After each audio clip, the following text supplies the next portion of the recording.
இன்றைக்கி நம்ம என்ன செய்ய போகிறோன்னா மீன் குழம்பு தான் வைக்க போகிறோம்.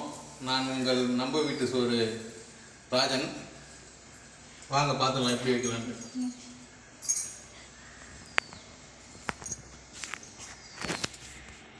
சட்டி நல்லா காஞ்சிச்சு, எண்ணெய் ஊற்றிக்கலாம்.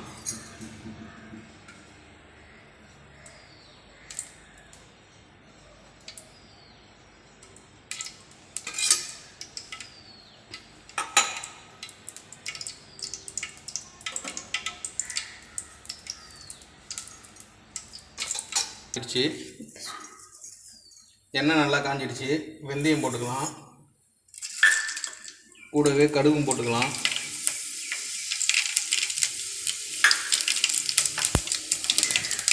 இப்போ சின்ன வெங்காயம் போட்டுக்கலாம், கூடவே பச்சை மிளகா ஒரு 4 போட்டுக்கலாம். அந்த வெங்காயம் நல்லா வதங்கினதுக்கப்புறம் மீதி பொருளை சேர்த்துக்கலாம்.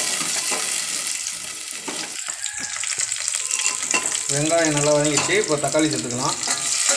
ஒரு தக்காளி தான் சேர்த்துக்கலாம். தக்காளி போட்டோன்னே கொஞ்சமாக உப்பு, தக்காளி வதங்கிறதுக்காக.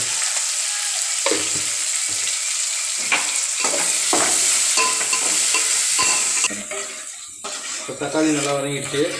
நம்ம கலந்து வச்சுருந்தா மசாலா சேர்த்துக்கலாம். மசாலாவில் வந்து புளி தண்ணி, மிளகாத்தூள், உப்பு, கருவேப்பிலை, தக்காளி சேர்த்துக்கலாம்.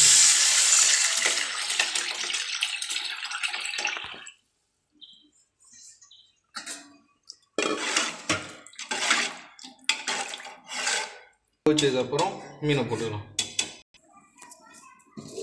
இப்போ நம்ம குழம்பு நல்லா கோச்சிருச்சு. கழுவி வச்சிருந்த மீனையும் மாங்காவையும் போட்டுக்கலாம்.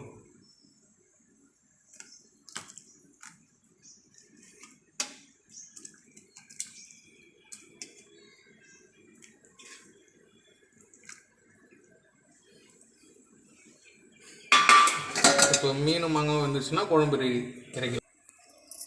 இப்போ குழம்பு வந்து நல்லா கோச்சு எண்ணெய் பிரிஞ்சு வந்துடுச்சு. மீனும் நல்லா வந்துடுச்சு. நம்ம கொத்தமல்லியை போட்டு இறக்கிட வேண்டியதான். அவ்வளோதான். ஒன்றா குழம்பு வச்சு இறக்கியாச்சு. இப்போ அடுத்து நம்ம மீன் வந்து மசாலா போட்டு வச்சுருக்குறோம், அதை பொரித்து எடுத்துக்கலாம். இப்போ மீன் பொரிக்க எண்ணெய் ஊற்றிக்கலாம்.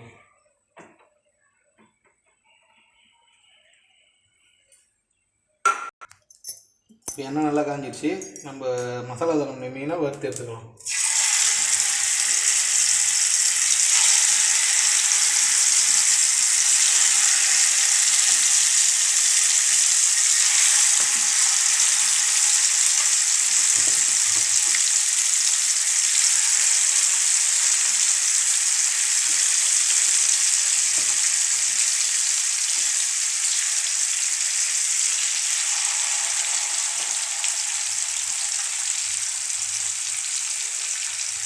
இப்போ இது மேலே கொஞ்சம் கருவேப்பிலை போட்டுக்கலாம்.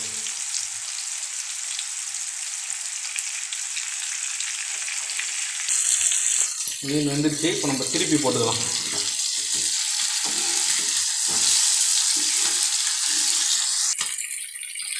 இப்போ மீன் வெந்துடுச்சு, நம்ம எடுத்துக்கலாம்.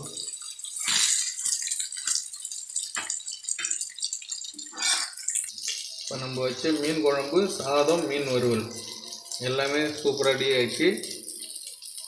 Lunch over.